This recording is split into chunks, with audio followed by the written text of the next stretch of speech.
Datuk Red adalah seorang ahli perniagaan yang selalu viral di Malaysia dengan cerita rumah tangga beliau. Selain dari itu ramai orang menuduh yang beliau adalah seorang scammer yang banyak menipu orang. Tapi, dia sentiasa menafikannya dan menyifatkan tuduhan tersebut sebagai fitnah dari orang yang cemburu dengan kejayaan beliau. Hinggalah sekarang, bila mahkamah mengesahkan yang Datuk Red telah menipu 17 orang pembeli tanah. Untuk mengetahui tentang kes ini, sila terus menonton.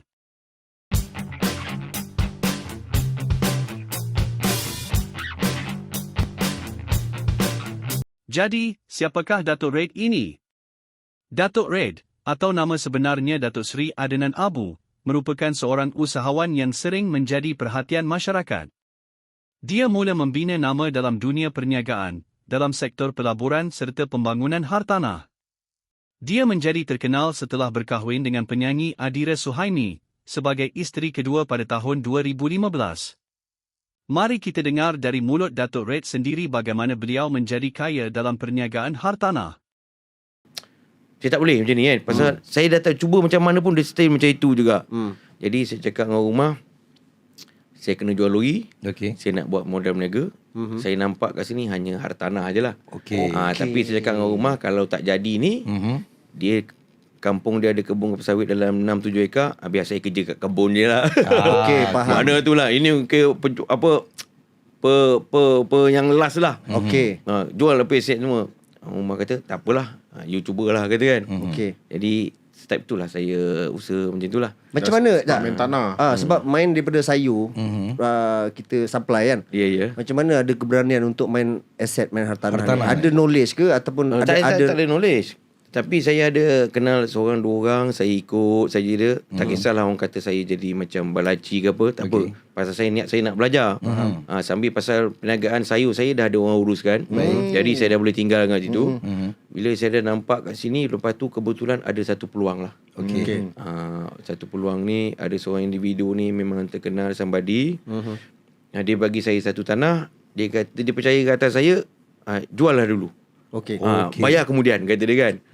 Jadi saya kata ini peluang yang terbaik lah. Untuk saya ambil tanah ni. Tapi untuk mengejarkan tanah tu hutan. Nak tolak itu, nak apa semua, perlukan modal. Kasar tu. Nak potong bukit apa semua kan. Kebetulan tanah tu membukit. Jadi saya cakap dengan rumah ni, mana ni, melainkan ada lori tu je. Jadi saya jual lori tu. Itulah permulaan saya berjual tanah tu lah. Modal lori tu berapa? Modal lori tu saya jual masa tu ada hutang mana dalam cash saya dapat dalam RM20,000. RM20,000 saya modal untuk sewa mesin, apa tolak apa semua. Clearing. Clearing. Lepas tu saya janji dengan tuan tanah ni 6 bulan nak kena selesaikan RM400,000. RM400,000 jumlah tanah. Tapi saya jual masa tu, saya buat lot, ada lebih kurang dapat 20 lot. Pecah lot. Pecah lot. Satu lot saya jual RM40,000. Amat dahsyat. Jadi untung satu kali ganda. 800. Tapi saya memang cakap 800, tapi boleh jual tak boleh jual masa tu. Faham. Kalau tak boleh jual, 6 bulan owner dah tarik tanah. Dan duit saya pun dah jual. Modal lagi kan. Tapi Allah Ta'ala punya kerja, 2 minggu sold out semua habis. Di situlah bermulanya banyak duit. Bermula kat situ. Permulaan saya kat situ. Maksudnya sebab takut ada yang kat luar tak faham. Maksudnya tanah tu diberi, lepas tu kena usahakan tanah tu. Maksudnya jadikan mungkin tanah-tanah lot dan dijual kepada orang untuk orang naikkan rumah. Yes. Lot banglo masa tu. Contoh saya buat kiraan senang je. Kalau saya jual 20 lot dapat RM800,000.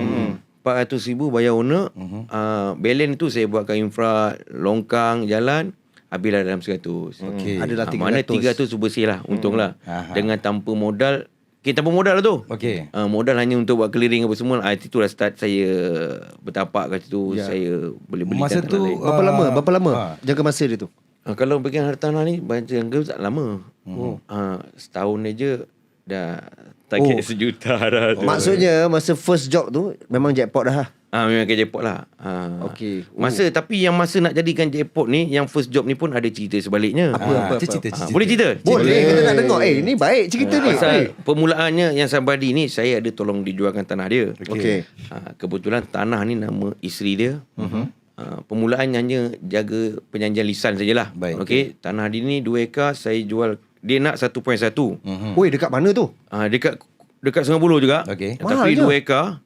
1.1. Tanah memang cantik tepi jalan. Okey. Kata tapi saya dapat bayar 1.3. Cantik. Cantik.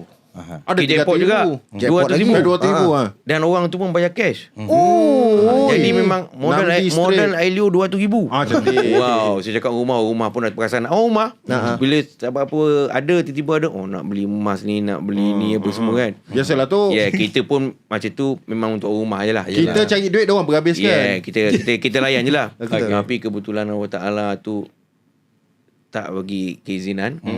Perjanjian tak ada. Pasal kita percaya dengan orang tu mungkin somebody orang yang warak. Alamak. Jadi tak ada apalah ni kan. Kena lipat. Kena pasal nama isteri dia. Alamak. Jadi isteri dia kata tak boleh. Ini Alamak. 2% saja daripada jumlah tu. Aduh. Bermakna daripada 200,000 kau hanya dapat 26,000. 26,000 je. Berapa banyak kan? Jauh. Sampai rumah saya kata dah lepas ni jangan urusan lagi dengan orang tua ni, kata dia kan. Rumah marah. Saya kata tak apa. Ini ujian. Lepas sebulan orang tua tu telefon saya lagi. Dia kata tolong jualkan tanah saya 1 ekar ni lagi. Cantik kan. Tapi kali ni saya dah terkena. Takkan saya ni okey macam ni Datuk, Buat surat apa semua. saya kata macam ni, saya nak ambil tanah Datuk, saya sendiri nak beli, tapi saya tak ada duit lagi. Saya nak buat jualan lot semua. Okey macam ni Nan, awak ambil tanah saya ni, awak buatlah apa, awak nak tolak terbalik ke, awak nak buat lombong ke apa ke, 6 bulan settle 400,000. Boleh Datuk? Tu dia. Dan kat situ lah saya punya rezeki. Lepas tu saya kat rumah, nampak? First tak ada, tapi second kita ada. Betul lah. So maksudnya memang first job tu memang solid lah dalam 300 macam tu lah. Yes. Oi, besar tu. Yang itulah. Zaman masa tu baru 20-an apa tingkat 30 kan. Banyak tu. Oh. Kaya. Pakcik kaya kan. Okey. Okey, 300,000. 300,000. Lepas tu ada lagi kesenambungan Lepas tu daripada saya situ.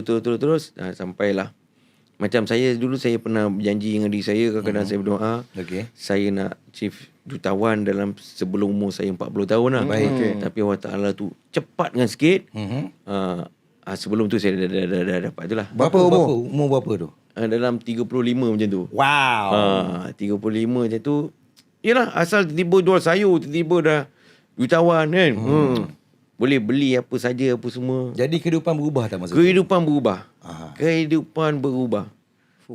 Walau bagaimanapun, kisah penipuan Dato' Red akhirnya terbongkar bila dia disaman oleh mangsa penipuan beliau. Pada 6 Ogos 2026, Dato' Red dan syarikatnya diarahkan membayar 1.4 juta ringgit kepada 17 pembeli tanah selepas tewas dalam saman sivil. Mahkamah Session memerintahkan Dato' Red, ADN Properties sendirian berhad, dan Hasmi Abu Hassan membayar semula jumlah belian keseluruhan 1.4 juta ringgit kepada semua plaintiff terbabit.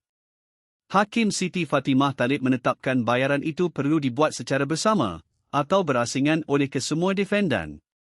Dato' Red dan ADN Properties turut diperintahkan membayar ganti rugi teladan berjumlah RM170,000 kepada 17 pembeli berkenaan.